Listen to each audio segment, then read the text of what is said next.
começar o episódio de hoje, eu quero apresentar e agradecer com muito carinho os nossos patrocinadores, que acreditaram nesse projeto desde o início e tornaram o consultório aberto ainda mais especial. A começar pela Cerrado Chic, uma loja que eu simplesmente amo. Com curadoria impecável em peças de decoração, móveis e itens exclusivos. Foi a Cerrado Chic que assinou toda a ambientação do nosso cenário. Com bom gosto, originalidade e aquele toque que faz toda a diferença.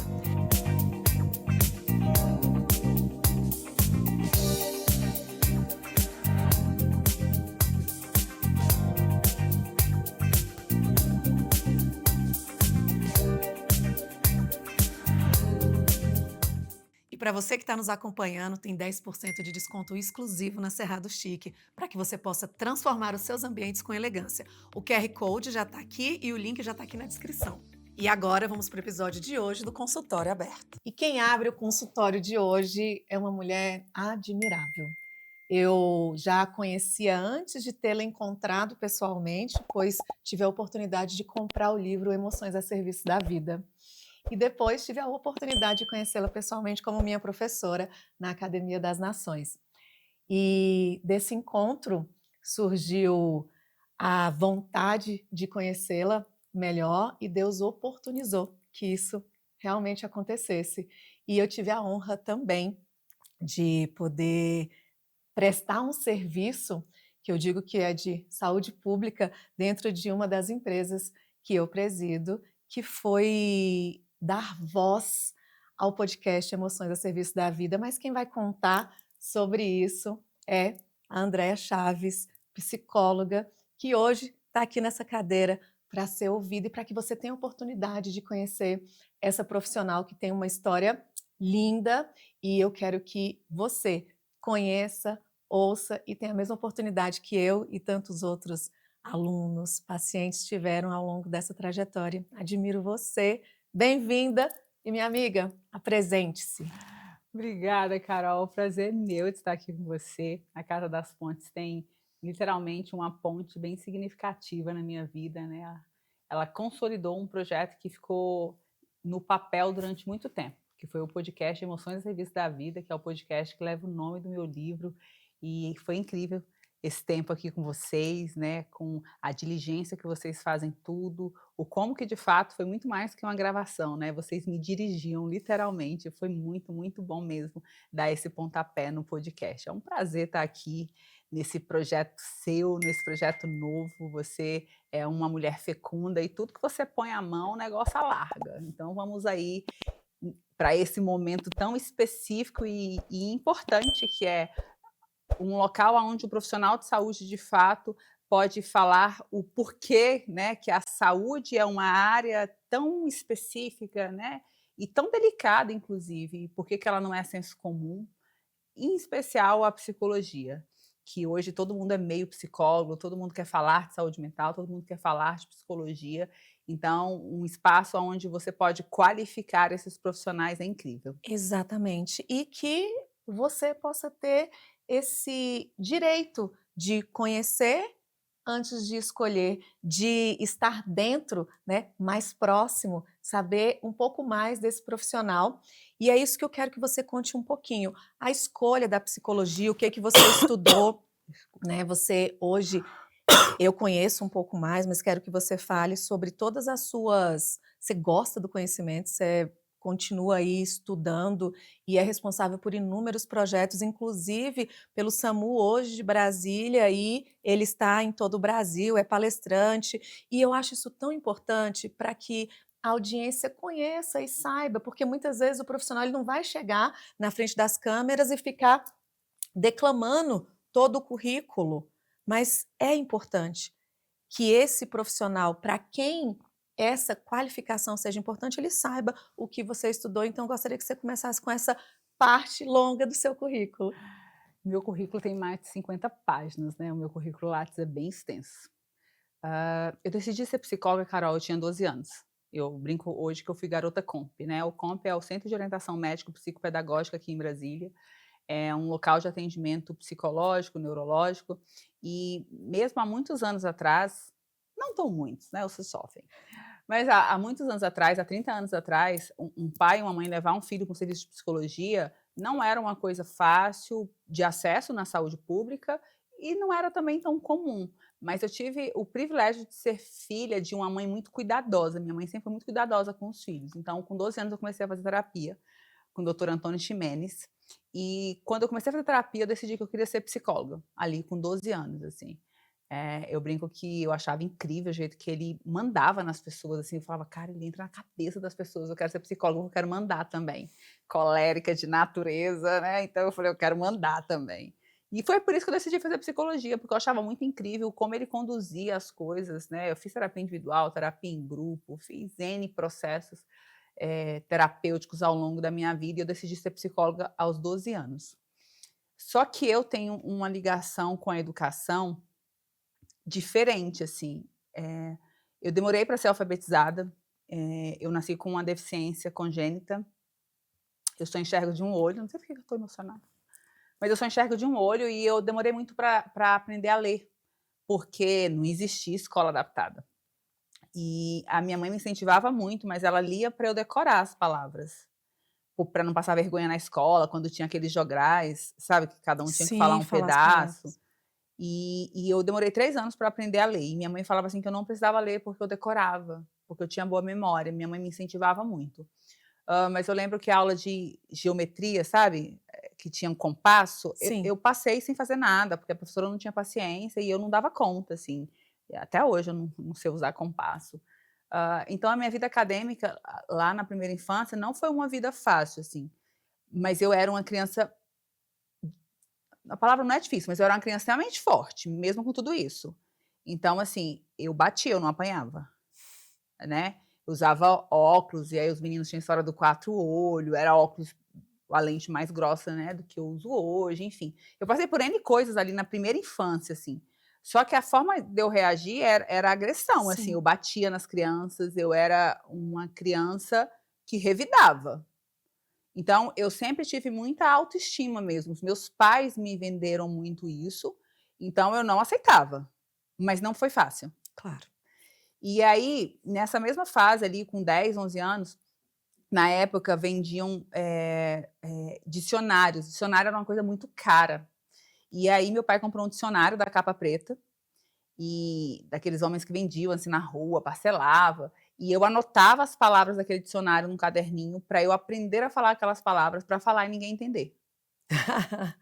Então, eu era assim. E aí, com isso, eu comecei a me envolver com as questões educacionais. Eu sempre gostei muito de ler, embora eu tenha demorado a aprender a ler, de escrever. Eu sempre escrevi muito bem, adorava escrever cartinhas, diários. Então, eu sempre gostei muito de estudar, embora tenha tido essa dificuldade ali na primeira infância. Quando eu fui fazer faculdade, eu já tinha filho, eu engravidei na adolescência, e eu não tinha dinheiro para pagar psicologia, porque era muito caro.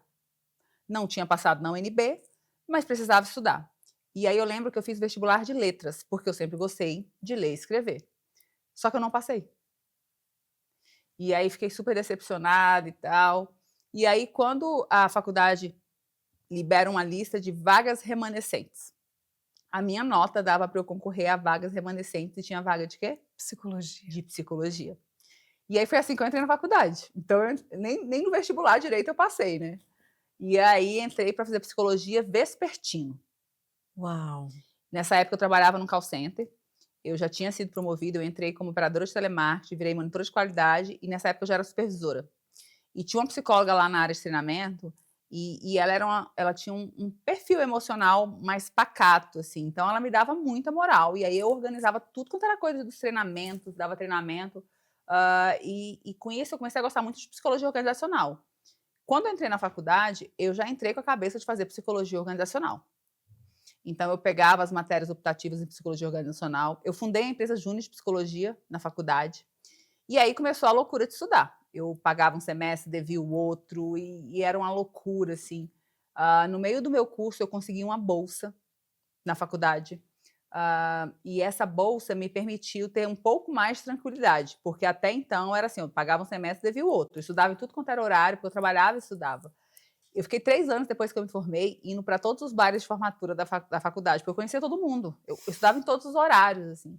E eu fui uma aluna super popular, porque eu conversava com todo mundo, eu fundei a empresa júnior, eu participava de serviço voluntário, mesmo trabalhando e estudando, porque eu queria muito ser psicóloga, eu não tinha outra opção na vida. Eu nunca tive um plano B e nunca tive um outro desejo. Tanto que no final da minha faculdade, eu passei no mestrado antes de terminar a faculdade. E eu passei no concurso, o único concurso público que eu fiz foi o concurso que eu estou hoje. Eu nunca fiz um cursinho na vida, mas eu passei no primeiro concurso que eu fiz, para psicólogo. Porque na minha cabeça eu ia ser psicóloga, eu não tinha outra opção. E eu ia ser uma boa psicóloga. Aí você escuta coisas de professores, de que psicólogo não ganha bem, de que o psicólogo tem uma vida mais ou menos, eu falava, ele, eu não. Eu tinha isso muito fixo na minha cabeça, de que eu ia ser uma psicóloga e ia ser próspera. Não tinha outra opção. No meio da faculdade, eu me aproximei de uma maneira diferente de Deus. E aí foi que eu fiquei doida mesmo. Porque se eu já tinha fé antes, sem conhecer a paternidade de Deus, quando eu conheci a Imagina. paternidade de Deus, acabou. Eu ia ser uma psicóloga de muito sucesso. Não tinha outra opção. Então eu falava para todas as minhas amigas, eu vou ser funcionária pública e empresária. Funcionária pública meio período. E aí todo mundo ria, óbvio, né? E quando surgiu esse concurso, eu lembro que fazia, tipo, sei lá, uns 8 anos que não tinha concurso para psicólogo, uma amiga falou assim, Andréia, todo mundo está estudando para esse concurso há muito tempo, a gente nem se formou ainda. Eu falava, não, mas eu vou passar.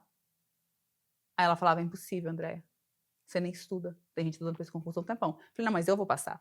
E aí um dia eu estava no meu quarto orando, aquelas coisas bem assim, né, de abrir Bíblia, aí Deus me deu uma palavra, estando você orando, eu já te respondi. Acabou, eu ia passar naquele concurso.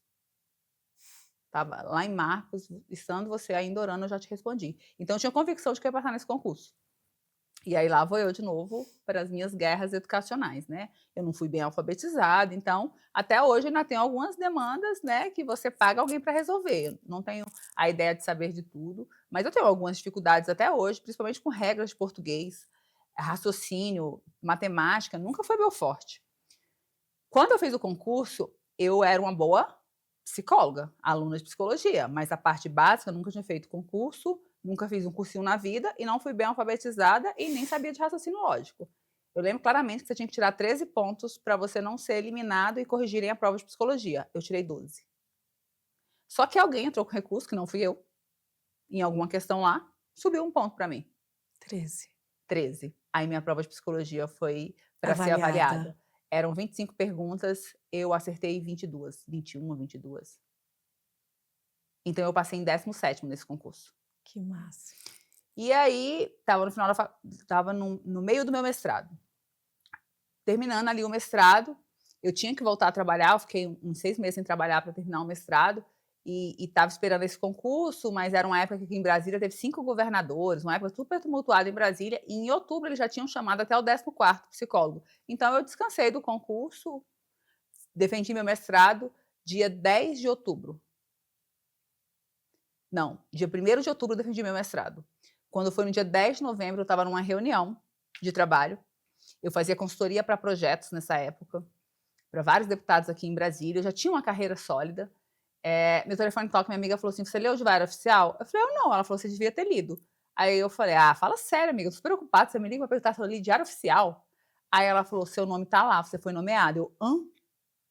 Porque assim, final de ano, troca de governo, ninguém era nomeado. E aí eu fui nomeada no dia 10 de novembro, um mês depois de eu ter terminado meu mestrado. Uau. Porque eu passei no mestrado antes de terminar a faculdade, então assim, eu emendei tudo. Aí eu entrei no concurso público, eu tinha um mapa da Secretaria de Saúde aonde eu ia trabalhar. Eu queria ir para psicologia organizacional, eu queria ir para medicina do trabalho. Só que quando eu fui nomeada, eu tomei posse dia 14 de dezembro, era para o Hospital de Santa Maria, porque estava tendo um tempo de intervenção aqui em Brasília, enfim. E aí eu fui para o Hospital de Santa Maria. Eu lembro que eu fui para lá chorando, porque eu não dirijo em BR, e eu tive que dirigir. E aí eu tô lá sentada, aí passa uma pessoa e fala alguma coisa no meu olho, e eu já fecho a cara. Tava de mau humor, aí minha colega falou, você devia ter respondido melhor, ele é o interventor. Aí eu, hã? Ela vai lá e fala com ele. Para onde você quer ir? E eu já tinha meu desenho, né? Que eu queria ir para medicina do trabalho. Aí eu entrei na sala dele, me apresentei, aí eu falei para ele que eu tinha uma deficiência, que eu tinha terminar o mestrado em psicologia organizacional. Ele falou, para onde você quer ir? Aí eu falei, para medicina do trabalho. Ele falou, então eu vou fazer uma carta, eu não consigo transferir sua matrícula agora, você vai ficar com a matrícula aqui e se adida para lá. Uma conversa assim de 10 minutos. Então, Deus sempre me favoreceu muito. É óbvio que tem competência minha envolvida, eu sei o quanto eu estudei e me dediquei para estar ali, mas o favor de Deus sempre foi muito escandaloso para mim, né? Eu digo que o favor abre a porta e a competência faz você prevalecer, Sim. né? Faz você permanecer.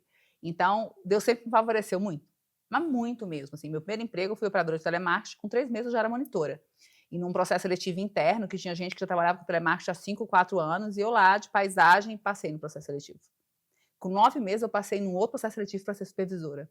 Então, Deus sempre foi muito, muito, muito bom com a minha carreira. E aí, me apresento na medicina do trabalho. Quando eu chego lá, eu era 20 horas e eu não tinha opção de ganhar pouco, eu nunca tive opção de dar errado. Todos os cargos que tinham lá era de médico, na medicina do trabalho. E você só conseguia 40 horas se você tivesse um cargo. Eu falei, então eu vou ter que criar um cargo para eu ser chefe. Porque se não tem cargo aqui, eu vou ter que criar um cargo. E aí, tive um gestor muito maravilhoso que me dava moral. Conheci um colega médico que também fazia perícia, e nessa época eu fiz meu mestrado eu validei uma escala de psicologia para a língua de sinais. Então, eu militava a favor das políticas públicas de pessoa com deficiência. Eu brinco que eu militava em causa própria. E aí eu falei para ele, vamos fazer as perícias dos servidores que estão parados? Tem muita gente aí com perícia parada de pessoa com deficiência, ninguém sabia fazer. E aí ele falou, vamos. Aí eu falei, então nós vamos criar um núcleo. Desenhei, acabei de terminar o mestrado, então estava assim, tinina em projeto. Aí desenhei lá, chamava Nina, Núcleo de Inclusão e Acessibilidade. E aí criamos o Nina. Janeiro, né? Tomei passo em dezembro, janeiro criamos o Nina. Quando foi em setembro, é o Dia Nacional de Luta da Pessoa com Deficiência. Eu fiz um mega evento na secretaria, eu tinha vários dados estatísticos do que eu tinha construído, e aí eu fiz um evento e disse para toda a imprensa que a secretaria tinha um núcleo de inclusão. Quando foi em novembro, qual que era a opção da secretaria? Nenhuma, a não ser criar o núcleo de E me inclusão. nomear como chefe. Uau. E aí, com 9 meses de secretaria, eu fui nomeada tinha chefe. feito um ano ainda, É, né? Ia ser em não. novembro, em dezembro. Em outubro, eu fui nomeada chefe desse núcleo que foi criado. Que maravilha. E aí, com 3 anos, acaba o meu estágio probatório na secretaria, eu sou convidada para assumir uma diretoria na Secretaria de Turismo. E aí eu fui para a Secretaria de Turismo tocar a Copa do Mundo, toda a parte de acessibilidade, de estruturação de projetos, enfim. E quando eu entro na Secretaria de Turismo, o meu chefe, na época, era um cara incrível e ele me dava muita moral. Que era o mesmo de quando não o que te cedeu lá do Hospital da Santa Não, Maria. já era outro chefe. Já outro que topou criar o Nina junto com você. Não, esse era da Secretaria de Saúde, agora eu fui para o Turismo. Porque depois de 3 anos, eu saio da Secretaria de Saúde, deixo esse núcleo estruturado, funcionando, com assistente social, estagiário, médico, psicólogo, e vou para a Secretaria de Turismo, cedida, para tocar uma diretoria na Secretaria de Turismo. Era a época de Copa do Mundo, eu fui fazer a acessibilidade da Secretaria de Turismo, um Uau. outro chefe já. Mas Deus sempre me favoreceu, esse chefe era uma pessoa incrível. E aí eu toquei a Secretaria de Turismo, escrevi uma cartilha junto com o Ziraldo, uma cartilha de turismo cívico em braille, e fiz a gravação dela em libras. Fiz toda a parte de roteiro a pé, qual eram os pontos turísticos que tinha acessibilidade, e a gente visitava os pontos turísticos com os próprios usuários. Então eu levava cadeirante, levava pessoa com mobilidade reduzida, com baixa visão, enfim. E aí eu vivi tudo isso na Copa do Mundo, e Deus, ele sempre antecede o que você precisa, Deus sempre te dá antes, né? Acabou o governo, janeiro, eu saio do governo, da Secretaria de Turismo, volto para a Secretaria de Saúde. Esse meu chefe sofre um acidente doméstico em casa. Ele sobe numa telha, cai e fica cadeirante.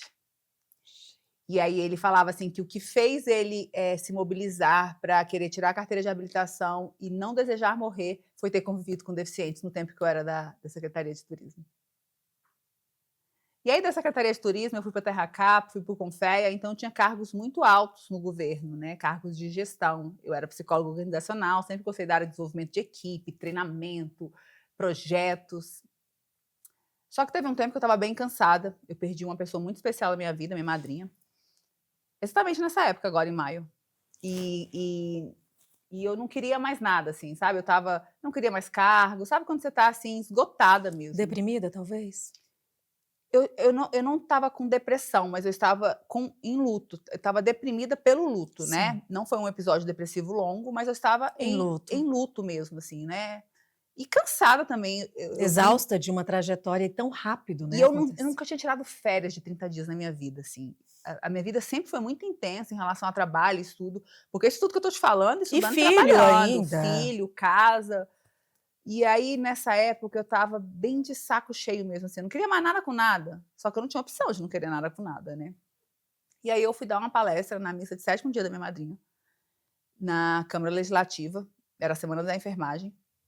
E aí eu acabo minha palestra, estava assim de costa, e aí sobe uma médica, doutora Olga, de Macacão do SAMU, e começa a falar, e ela começa a falar de mim. Ela, não sei nem o que eu vou falar depois dessa menina muito iluminada, começa a me encher de elogios. E aí um colega que estava me acompanhando, ele falou assim, deixa de ser mal educada, senta, ela tá falando de você. E eu já estava levantando para ir embora. E daí eu sentei, e quando eu sentei, comecei a ouvir ela contou a história do núcleo que estava começando e tal, aí depois, naquele cofre de palestrantes, eu conversei com ela, falei, um dia eu vou lá conhecer. E aí, beleza, morreu o assunto. Dias depois, eu tinha que ir na Secretaria de Saúde para decidir onde que seria a minha lotação, porque eu tinha saído da Secretaria de Turismo, voltando para a Secretaria de Saúde, e eu podia escolher aonde eu seria lotada. E aí uma colega minha falou, Andréa, para onde você quer ir e tal? Eu falei, nem sei, tô cansada e tal. Mas eu conheci uma pessoa aí, me falou de um projeto diferente, bem diferente de tudo que eu já fiz. Eu não sei, tô pensando, não sei o quê. Aí ela falou, vai lá na sala de fulana, que fulano quer falar com você. Aí eu entro na sala da Marineusa, aí ela fala, Andréa, vem pra cá, medicina do trabalho, vem pra cá, pra área de treinamento, a gente tá precisando de alguém como você. Eu falei, venho nada, longe da minha casa, não quero mais. Quando eu olho pro lado, quem tá lá? Doutora Olga. Doutora Olga. E aí eu brinquei com ela, eu tô sem casa. Aí ela falou, eu te recebo no SAMU. Aí eu, então tá, então eu vou pra lá. Isso assim, eu mal conheci o projeto, nunca fui da ponta, assim, né? Sempre da gestão. E aí, isso, sei lá, eram as 8 horas da manhã, 8h30. Quando foi meio-dia, eu já tava com a minha carta de transferência pra ir pro SAMU. Na doida, assim. Só que quando eu cheguei no SAMU, era tudo muito diferente de tudo que eu já tinha vivido.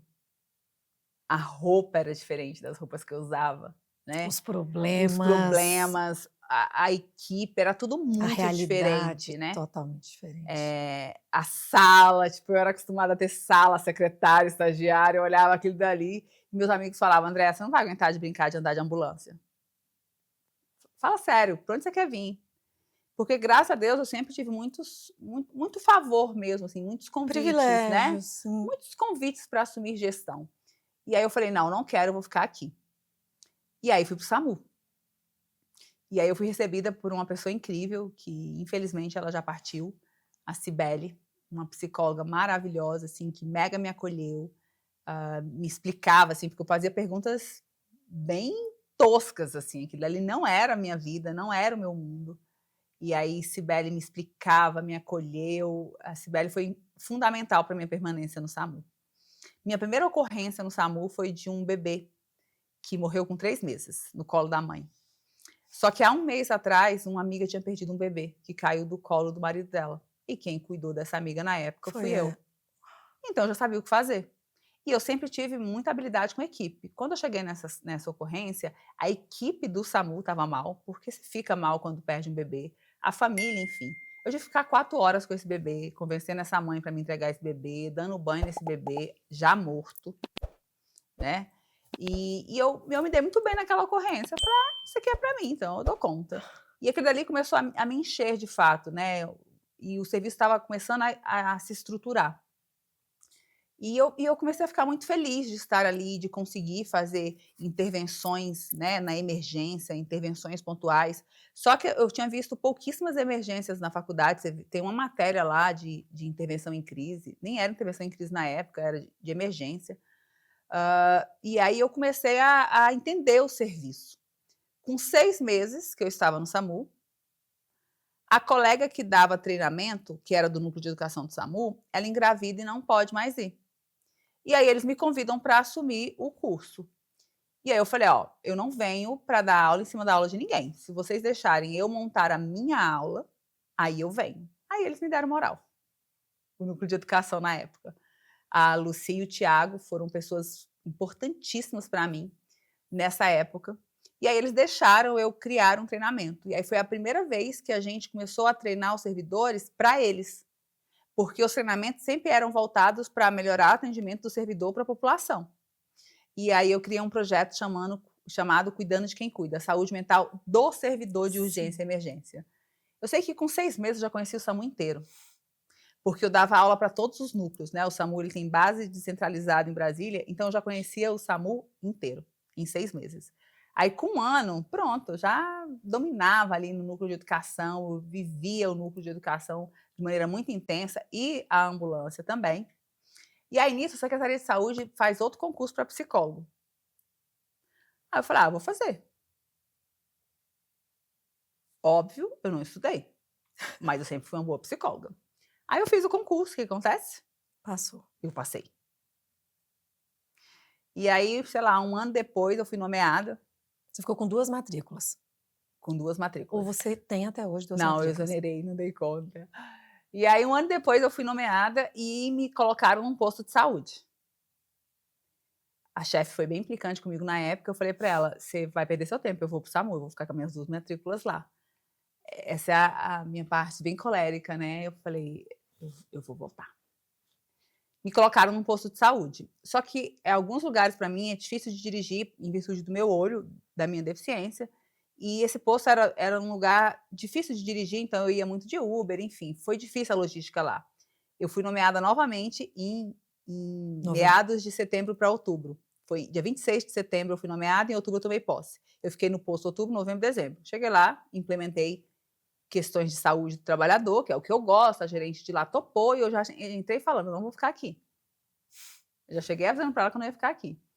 E aí, nessa época, a gente teve um problema lá no SAMU, que iam desarticular o serviço de saúde mental, e aí eu comecei a fazer articulações para que isso não acontecesse, e eu assumi a chefia do núcleo de saúde mental.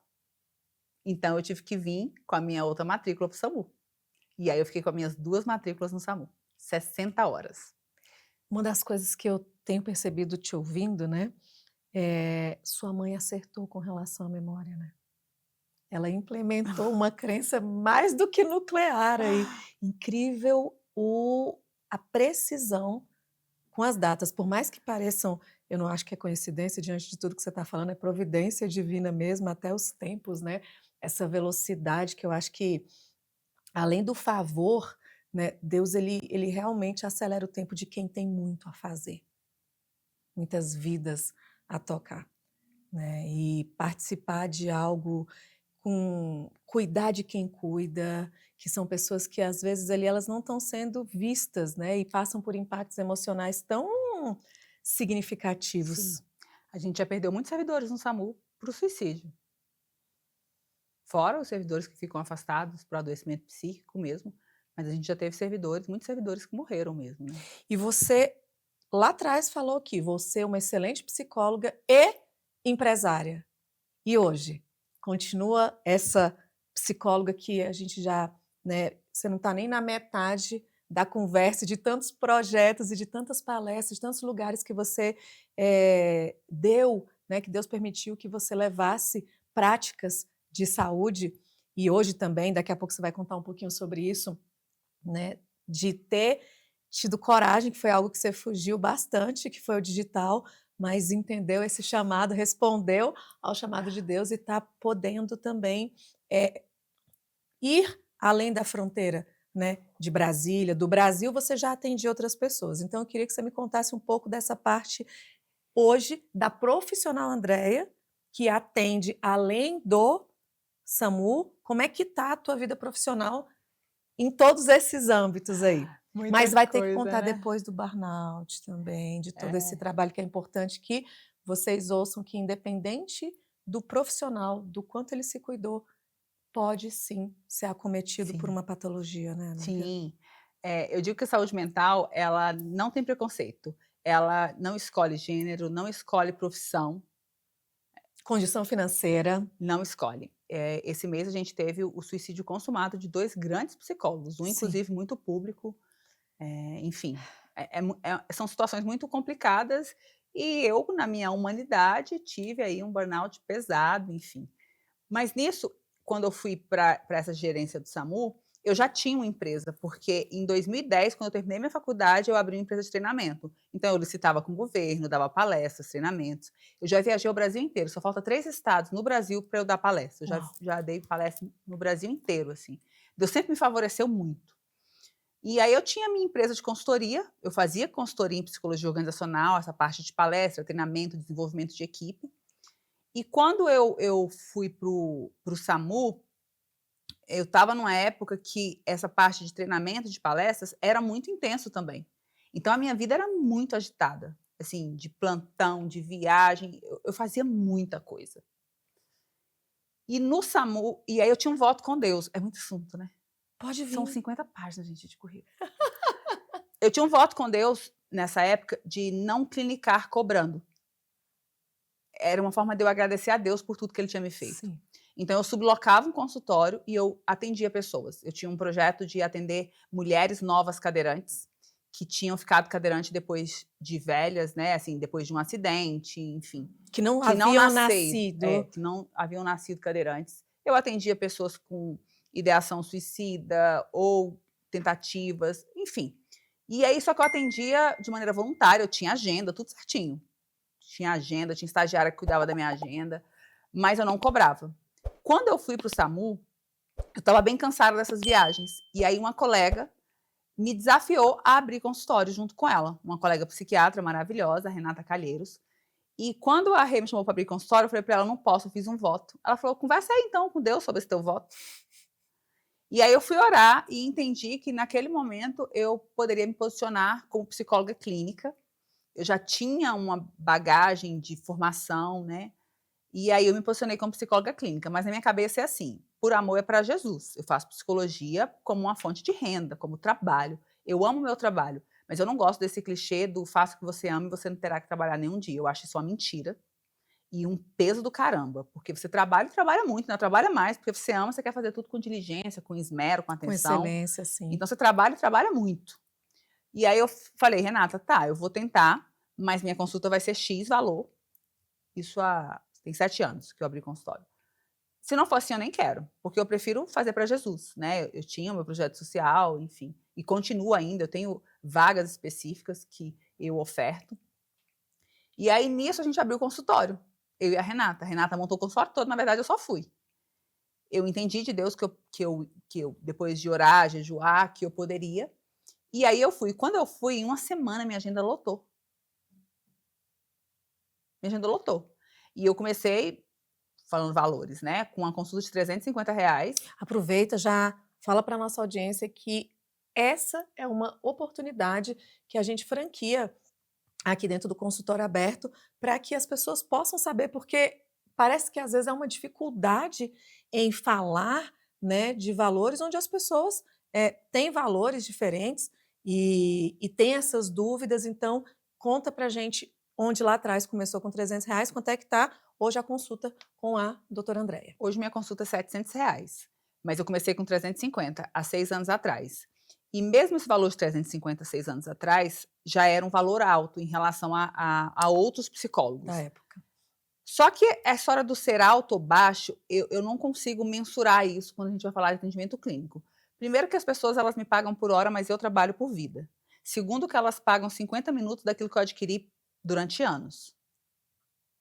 E aí a efetividade que eu consigo com um paciente Com meu tempo. num curto espaço de tempo é diferente do que outros profissionais que não têm a expertise e o conhecimento que eu tenho. E aí aqui eu não estou querendo comparar, Claro. mas não existe todo mundo igual. Ah, todo psicólogo cobra isso, todo gestor cobra isso. Não. Você tem os seus custos fixos, a sua localização, o seu tempo de carreira e a sua efetividade clínica. Porque quem vai falar do seu valor é os seus resultados. Você põe preço no seu trabalho, mas o valor do seu trabalho ele é medido por resultados. Exato. E eu, graças a Deus, tenho muitos resultados. A minha carreira fala por ela si mesma, só, né? sim. Eu não preciso falar por mim, a minha carreira fala por mim. Então, quando a Renata me chamou para abrir consultório junto com ela, eu topei se a minha consulta fosse um valor que de fato sustentasse aquilo que eu tinha construído. Então, eu comecei com R$350. Em uma semana, minha agenda lotou. E minha agenda começou com Doutoralha, né? Que é um portal de profissional de saúde. Sim. E aí eu comecei a ter pacientes, mas eu entrava em contato com os psiquiatras para discutir caso. E aí os psiquiatras ficavam até assustados, assim, Quem é né? essa menina? E eu, graças a Deus, sempre estudei muito, então eu gosto muito de psicopatologia, psicofarmacologia, e o SAMU também me deu uma experiência que nem mestrado, nem doutorado, nem faculdade nenhum me deu. Eu vivi muitas coisas no SAMU, de ver intervenção em crise, de ver medicação para intervenção em crise, de conversar sobre medicações com meus colegas, inclusive a Renata, né, essa psiquiatra e outros colegas, enfim. E aí eu começava a discutir casos com os psiquiatras, eles começavam a me mandar pacientes. Individualmente hoje, tem algum tipo de público que mais te procura? Médico e estudante de medicina. Acho que 60% do meu público é médico e estudante de medicina. Uau! A que se dá? O que você entende? O que vincula isso? Conta pra gente. Cara, você sabe que eu não sei, Carol. E aí, nisso, a gente acabou dividindo o consultório, porque o consultório dela, a agenda dela encheu, a minha também. E aí, eu, na doida, fui lá no Centro Médico Vitrium, olhei o catálogo de sala, que era uma sala para mim, montei o meu consultório. Sozinha? Sozinha. Fiz uma festa de inauguração no meu aniversário, junto com o consultório, que eu sou dessas, né?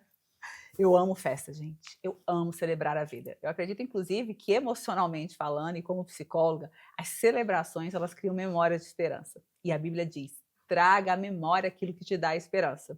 E Aaron Beck, que é o pai da psicologia cognitivo-comportamental, que é a abordagem que eu trabalho, ele diz que, como eu me vejo, como eu me relaciono com o outro e as minhas expectativas de futuro vão influenciar na minha saúde mental e do meu adoecimento. E não tem como você se ver e se relacionar e ter expectativa de futuro de maneira mais sólida do que celebrando. Porque quando você celebra, você se valida. Quando você celebra, você está com alguém e você só celebra se você tem expectativa de um futuro. Então, eu sempre amei festas. E detalhe, porque, gente, vocês já perceberam que só a parte curricular ela levou assim quase a entrevista inteira. Então, eu vou fazer um gancho, aproveitando que ela está falando em celebração, e nesse momento, em festa, a celebração ela é com pessoas e fala exatamente do eixo social do livro Emoções ao Serviço da Vida, e eu quero que você fale, porque você vai ter que voltar assim umas 3 vezes, amiga. É muita coisa, quanta história boa. Eu tive a oportunidade de ser ouvinte, assistir as entrevistas do podcast Emoções ao Serviço da Vida. Quantas pessoas vieram aqui, cujo você foi esse agente, né, de auxílio mesmo. Pessoas que você auxiliou e estava no momento em que ela tinha decidido, né, o autoextermínio ali, abrir mão da própria vida. Então, é uma bênção, é realmente uma honra poder te ouvir nesse sentido e dar voz a isso, para que vocês possam de verdade entender o quanto a linha entre a decisão de estar vivo e o diferente dela é muito tênue. Muito. É muito tênue. Nós que estamos mais próximas a isso e em contato com pessoas, porque às vezes você que está aí, né, e não passou por algum problema ou não tem alguém nos seus 20 metros aí que passou por alguma dificuldade proveniente de patologias, né, mentais, veja isso como muito distante, mas está muito próximo mesmo do que a gente pensa. Então, conta um pouquinho do livro. Você falou aí de celebrar, das festas, estava no consultório, de como foi escrever esse livro, de como as pessoas podem ter acesso Quando a eu fui para o você. consultório, eu já tinha terminado o mestrado, eu estava fazendo doutorado, eu não terminei meu doutorado, na pandemia eu acabei abandonando, não sei se vou voltar para terminar, mas sempre estudei muito, tenho várias especializações, enfim. E eu estruturei uma forma de cuidar das pessoas, que é os 4 eixos: biológico, psicológico, social e a espiritualidade. E aí, quando eu falo em eixos, eu estou falando de estruturas mesmo, como se fossem as 4 rodas de um carro, que você precisa alinhar para que o carro consiga rodar melhor, ter um melhor aproveitamento, né, do combustível. E aí, nisso, eu comecei a estruturar os meus protocolos de atendimento, né? Eu sou psicóloga cognitivo-comportamental, e dentro da psicologia cognitivo-comportamental, a gente tem protocolos.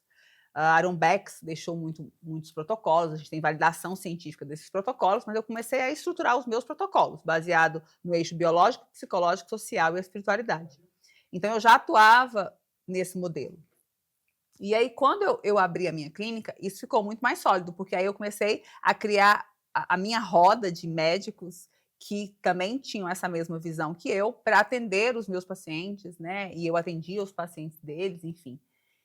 E aí começou a história dos 4 eixos de cuidado. Quando eu escrevi esses protocolos, eu tenho um líder, uma pessoa muito próxima, que ele falava, André, você precisa escrever sobre isso.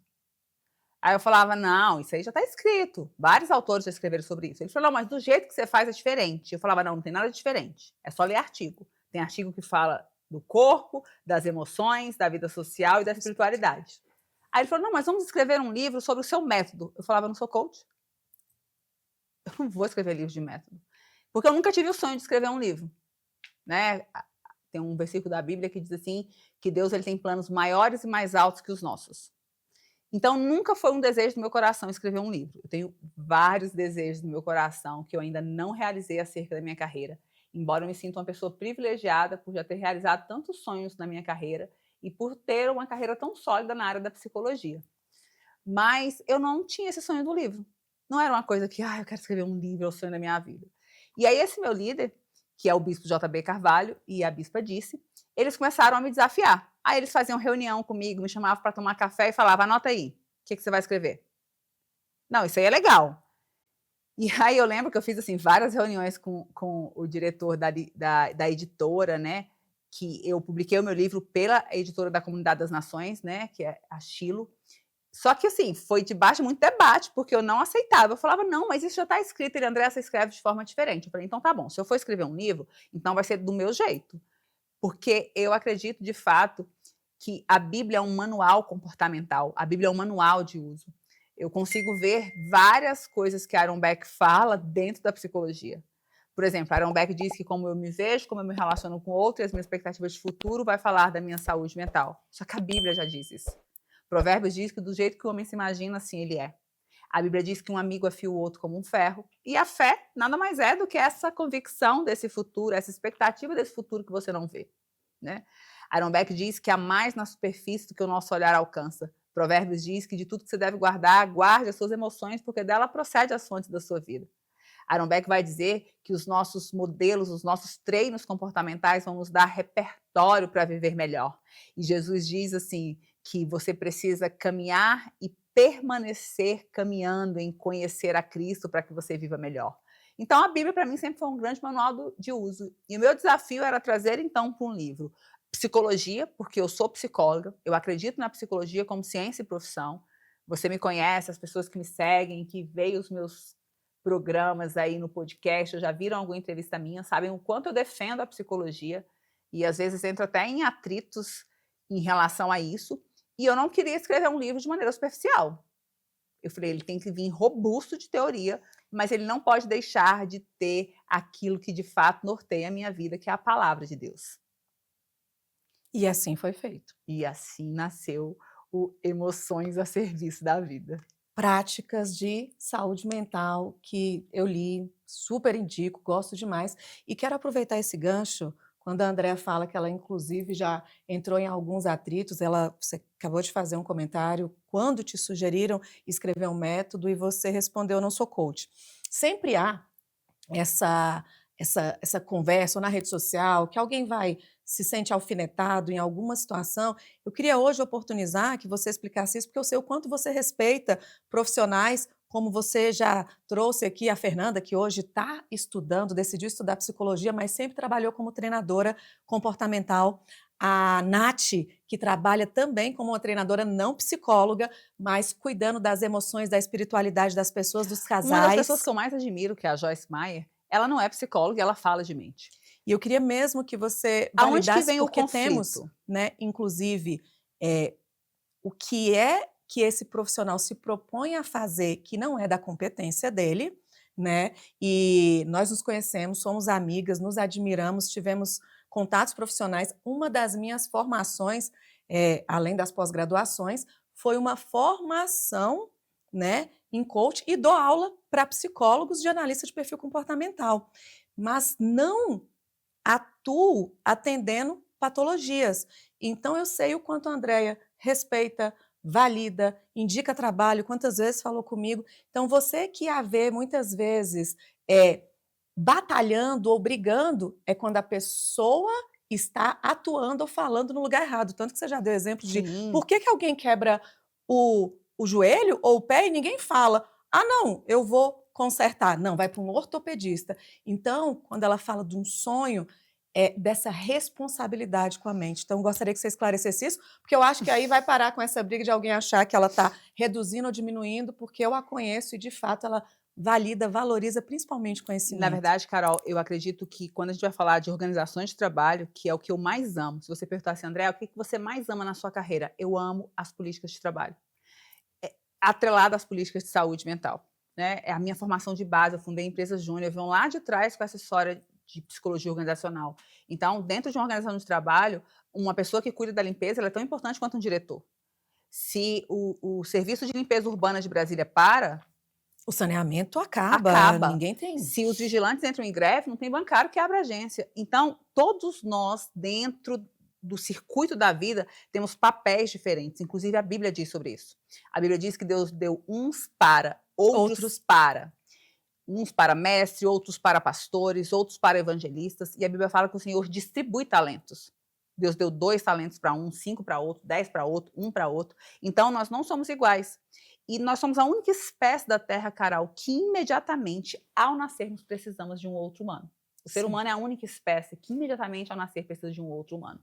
Então, nisso, eu preciso de todo mundo. E, inclusive, a lei, né, das 6 necessidades básicas, que eu, inclusive, tive a oportunidade de estudar, né, no UPW com Tony Robbins, que também é um dos maiores coaches, traz a contribuição como essa necessidade, e é justamente isso, a gente precisa do outro no seu lugar certo, porque não dá para contribuir. Na sua funcionalidade. Exato.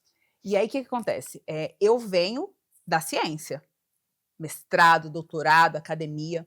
Só que quando eu fui para o SAMU, eu fui para a ciência nua e crua. Prática. Não, ninguém no consultório chega como a gente chega na casa de alguém. Porque no consultório, por mais que a pessoa esteja em crise, ela está minimamente organizada. Você chega na cena nua e crua. Então, eu sei o que é suicídio consumado. Eu sei o que é um surto na prática. Sim. Então, a saúde mental é uma área da saúde. Sim. Ela não é uma área do senso comum.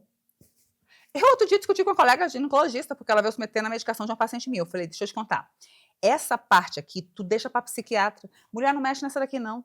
Essa paciente me deu tanto trabalho para fazer adesão medicamentosa. Não mexe Que nessa chega aqui, a não. ser absurdo esses implantes hormonais que querem colocar testosterona, tudo que bagunça toda Eu falei, essa pesada. nesse pedaço aqui tu não mexe, não. Certinho. Então, eu não sou uma defensora da psicologia. Eu, graças a Deus, tenho uma carreira sólida. Não é reserva de mercado. Tem gente que fala assim, psicólogo tem reserva de mercado em relação a coach, em relação a treinador. Não, Responsabilidade. é mais do que isso. Eu estou falando de saúde. Então, quando a gente vai falar de um treinamento, o coach ele é excelente, melhor do que muitos psicólogos. A formação dele é para isso, é para desenvolver, é para levar a pessoa de um ponto para outro, é para dar estratégias e ferramentas. E ele é muito bom nisso, os que estudam, né, gente? Porque, assim como em qualquer outra área, psicologia, coach, mecânico, medicina, cabeleireiro, manicure, todas as áreas vão ter profissionais bons e profissionais ruins. Quando a gente vai falar de desenhar um plano de carreira, um treinador comportamental, ele consegue identificar o perfil, o temperamento daquela pessoa, entender a expectativa dela de futuro, falar abertamente sobre dinheiro, quanto que ele vai pagar para isso, para aquilo outro, ele consegue desenhar um plano de carreira. Eu já coloquei meu filho para fazer desenvolvimento de carreira com um treinador comportamental. Agora, quando a gente vai falar de saúde, Carol, são profissionais de saúde. Sim. E aí hoje a gente tem uma superficialidade quando a gente fala de saúde mental.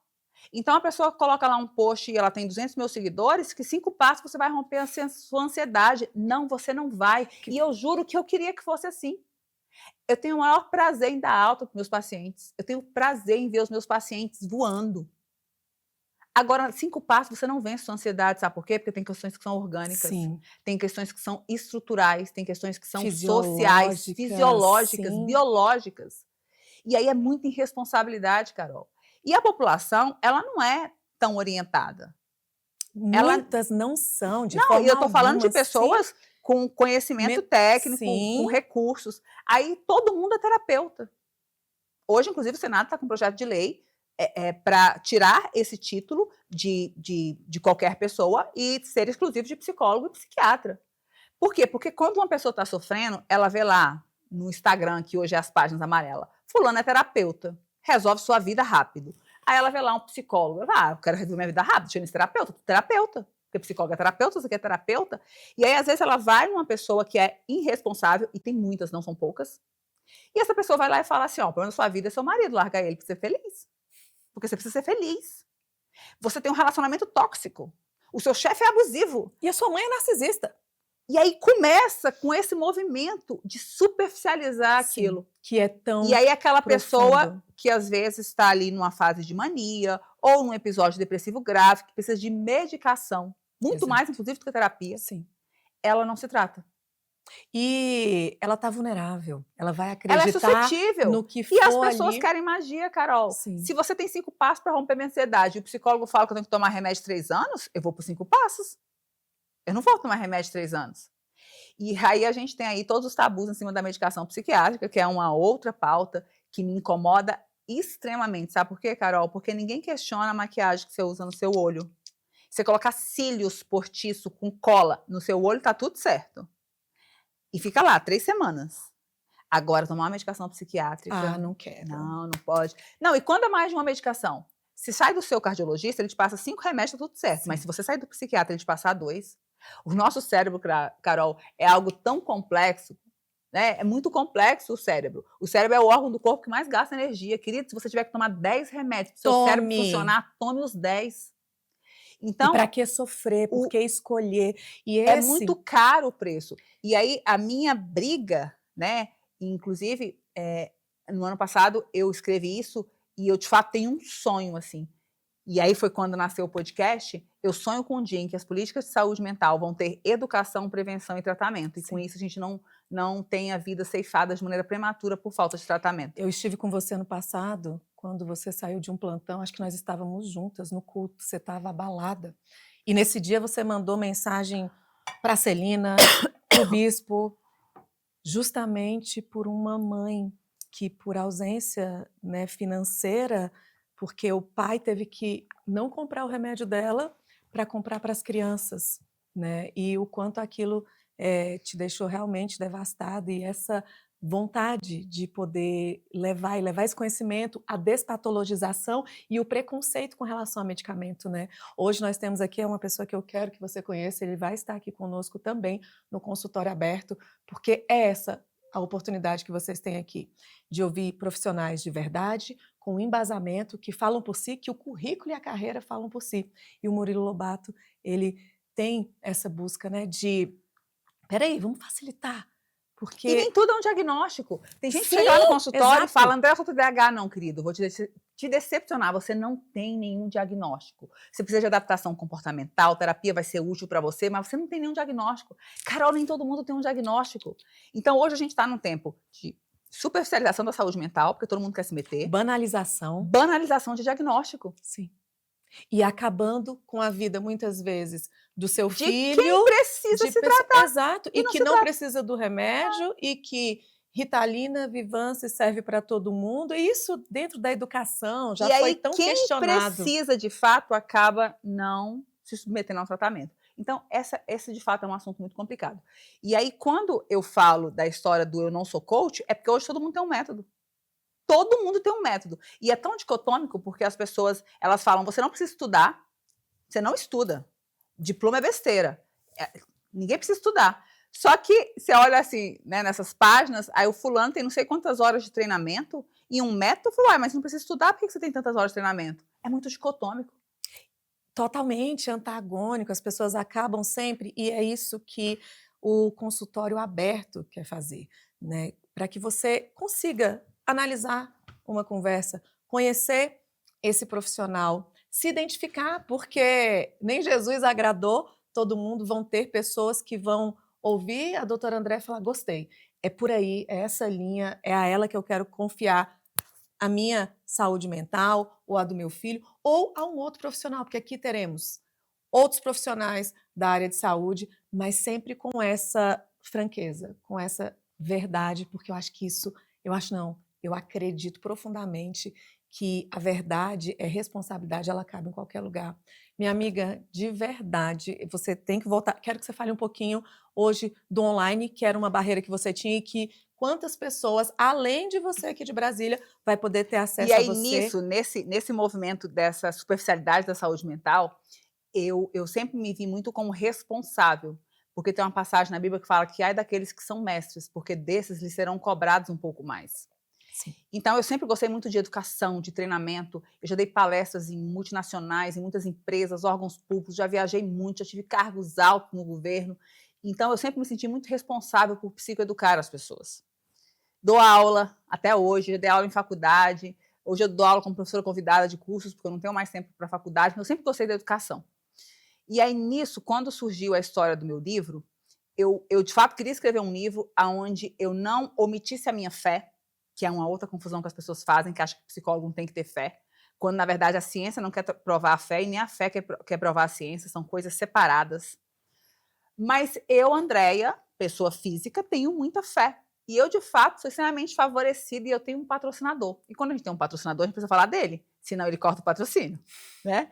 E eu fui patrocinada ao longo da minha carreira pela bondade, pela graça de Deus. Então, eu quis, de fato, deixar isso no meu livro de maneira sólida. Então, no meu livro, você vai encontrar quando Davi teve depressão, você vai encontrar quando Jeremias quis tentar suicídio, você vai encontrar quando Noemi deprimiu depois de um luto, você vai encontrar o trauma que Saul viveu, né? O TEP lá de Saul. E você vai encontrar muita, muita, muita saúde mental organizada. Então, meu livro ele se divide em os diagnósticos básicos, depressão, suicídio, ansiedade, automutilação e primeiros socorros psicológicos. E aí o recheio do meu livro é o meu método dos 4 eixos de cuidado. E no final, na terceira parte, a gente tem atividades práticas que tanto o psicólogo pode utilizar nos consultórios, quanto o paciente também pode se beneficiar daquelas atividades para modelar os seus comportamentos. Gente, eu tenho ele aqui, vou mostrar, tá? Acho que tá bem facinho ali. Sim. E aí, Alan, o Maicon, pega pra gente. Com isso, Carol, com a história do livro, né, e das minhas palestras, enfim, em outro momento a gente vai falar sobre o meu burnout, mas eu exonerei de uma das minhas matrículas de serviço público, eu fiquei doente, e eu me desliguei da carga horária da outra matrícula. Então, eu fiquei só 20 horas no SAMU. E eu quis, de fato, investir mais nas ações de educação. Só que por mais que eu viaje para dar palestras, por mais que eu abra minha agenda no consultório, eu não consigo falar com todo mundo. E aí veio a história do digital, que na verdade é uma história antiga e que eu sempre resisti muito, justamente por essa superficialidade que o digital ele trata muitos assuntos, né? A internet é um veículo incrível, mas também tem muitas coisas, enfim. E até por um certo orgulho. Eu tinha o pessoal da academia, né, pessoal de mestrado, doutorado, pesquisa, é uma galera meio orgulhosa. Então, até tinha um orgulho de eu não quero, não vou virar blogueira, né? Só que na pandemia eu não tinha para onde correr. Por quê? Porque eu precisava dar palestras online.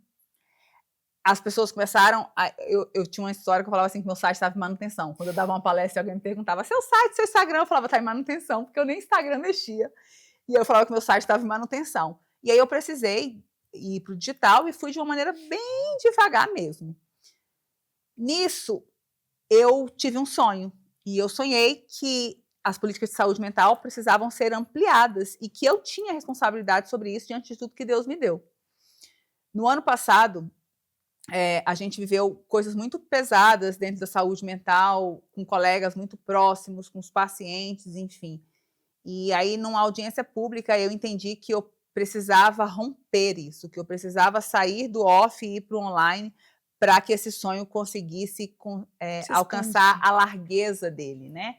Então, se eu sonho em ampliar as políticas de educação, prevenção e tratamento, eu não dou conta de tratar todo mundo, eu não sou governo para dar remédio para as pessoas. Aonde dentro desse sonho eu consigo atuar? Em educação. E aí foi quando você estava numa aula minha e você gravou um stories meu super criativo e eu falei, nossa, que legal. E aí eu brinquei na aula e falei assim, ó, com R$10 e essa assinatura você toma uma coca. Foi. Né? E aí você falou, tô com os R$10, quando vai ser a coca?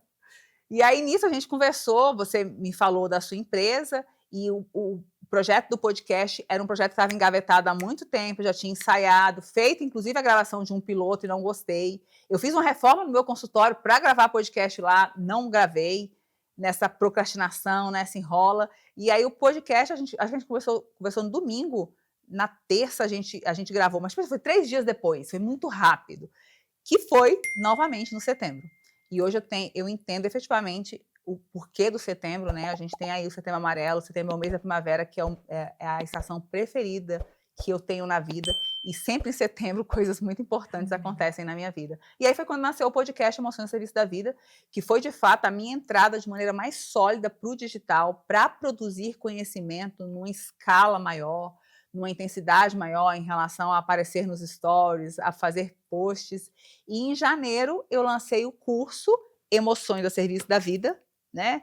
Que é um curso online onde as pessoas têm acesso a aulas comigo, mas aulas também com os meus colegas que trabalham nos 4 eixos. Então, a gente tem aula com psiquiatra, com ginecologista, com endocrinologista, com nutricionista, a gente tem aula com treinadora comportamental, né? Que é a Fernanda e a Nathalie.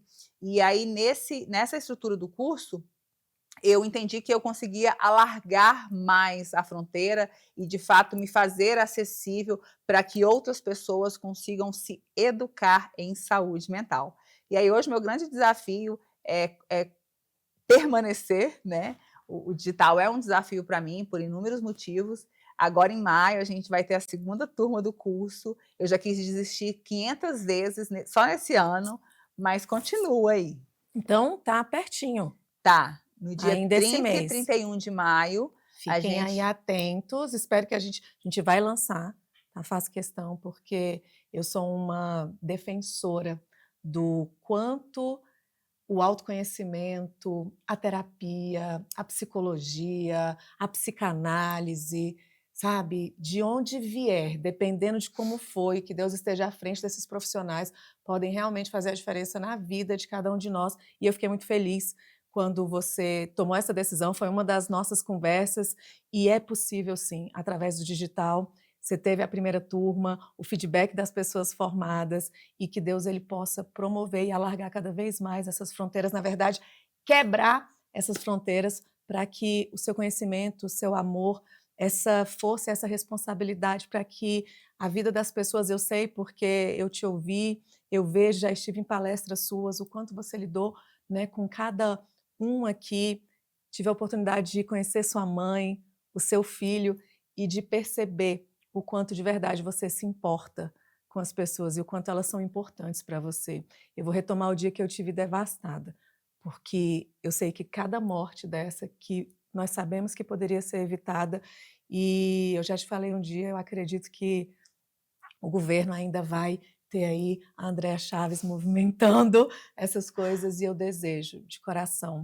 E poder trazer a Andréa a esse espaço franco, real, é um prazer e é uma honra para mim, porque eu sei o quanto, enquanto profissional, você de verdade busca por melhorias. Obrigada, é um prazer poder ter me tornado sua amiga, de aluna, amiga, a profissional junto. Gente, esse é o livro dela, que foi através dele, né? Eu o tive primeiro e na aula eu falei, olha, tem o seu livro, tá?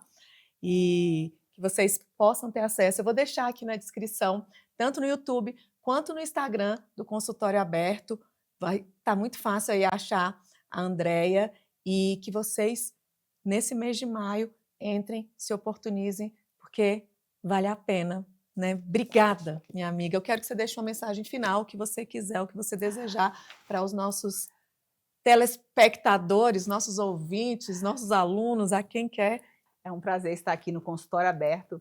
E, de fato, esse foi um bate-papo muito aberto. Quem convive comigo sabe o quanto eu sou clara nos meus posicionamentos, o quanto eu não tenho meias palavras. E o Consultório Aberto tem o objetivo de abrir temas sobre saúde, e estar aqui e falar de saúde mental é um grande privilégio. Mas eu quero te dizer saúde mental não é ausência de conflitos, mas é a habilidade que você tem de escolher comportamentos assertivos e dar ordem em meio a situações caóticas. Então, todos nós vamos passar por situações desafiadoras, mas a sua habilidade de se comportar diante dessas situações é que vai, de fato, fazer com que você tenha saúde mental. Quem cuida da mente, cuida da vida. Cuide das suas emoções. A Bíblia diz que de tudo que se deve guardar, guarde as suas emoções, porque dela procede as fontes da sua vida. Deus poderia ter falado de várias outras coisas, mas ele diz que nós devemos guardar as nossas emoções. Então, que você possa cuidar das suas emoções, para que você possa viver a vida de abundância que Jesus deixou para mim e para você. Porque em Cristo nós teremos vida e vida em abundância. Só que a abundância ela está ligada a cumprimento de princípios. A abundância não é apenas orar. Orar é um dos princípios, mas nós precisamos agir. Então, se você precisar, peça ajuda. Mas se você puder, ofereça ajuda. Se falar é uma boa opção, acolher é a nossa grande missão. Nem todos vocês vão ter acesso a um psicólogo, mas todos vocês vão ter acesso a um outro humano. E você que está me ouvindo pode ser esse humano que alguém vai acessar para viver melhor e com mais qualidade de vida. Que Deus nos abençoe e guarde as nossas emoções para que a gente possa desfrutar da bondade de Deus na terra dos viventes. Minha amiga, falando de prosperidade e abundância, eu queria que você desse um recado para os profissionais que também estão aqui nos ouvindo, porque vocês são convidados a estar nessa cadeira para que outras pessoas possam saber quem você é, o que você faz, né? Se conectar dessa forma, o quanto o digital, o quanto a resistência, né, tem um viés e é muito própria do médico, né, de outros profissionais que atuam na saúde, e o quanto isso fez diferença na sua vida e pode fazer para outros profissionais. O que eu quero dizer para os meus colegas, primeiro eu quero falar para meus colegas psicólogos, eu quero dizer que vocês têm um espaço privilegiado. Diplomas, títulos, eles abrem porta, mas é a sua competência que vai fazer você prevalecer. Mas não ignore os títulos que você demorou tanto para conquistar. Então, use dos seus títulos, use de fato do seu CRP e se posicione, porque você é a resposta que muitas pessoas precisam. Então, você, psicólogo, não se compare com outras pessoas, mas entenda que existe um lugar exclusivo seu. E para isso você vai precisar de técnica, você vai precisar de conhecimento, mas você vai precisar de divulgação. O que fez diferença na minha carreira foi a minha habilidade de conversar com outros colegas médicos, foi o meu posicionamento claro em relação à minha posição como psicóloga. Mas hoje as redes sociais é um lugar que não dá para a gente fugir. E para você, colega da saúde, eu falo de um lugar de muita propriedade. Muitas vezes o nosso orgulho nos impede de avançar, porque a gente acha que os nossos diplomas pendurados na parede é o que tem de mais relevante no mundo. E sim, isso é tudo muito importante, mas alguém precisa saber que você tem esses diplomas. Então, a internet, os podcasts, o Instagram e as diversas plataformas de divulgação digital é uma forma de você expandir o seu trabalho. Então, pegue todos os seus diplomas, reúna eles em um discurso e um diálogo claro e se posicione como um profissional efetivo na área de saúde, porque o mundo precisa de você. Verdade, o consultório aberto está aqui para isso. Seja muito bem-vindo, vai ser um prazer poder ouvir a sua história e dar voz a essa história, porque nós estamos aqui para isso, para conectar propósitos e para que a sua voz possa chegar mais longe. Muito obrigada. Se você acredita que esse assunto gostoso, maravilhoso, outras pessoas mereçam a oportunidade de tê-lo, encaminha, porque vale a pena. E você, profissional, estamos aqui. A porta do consultório está aberta para você.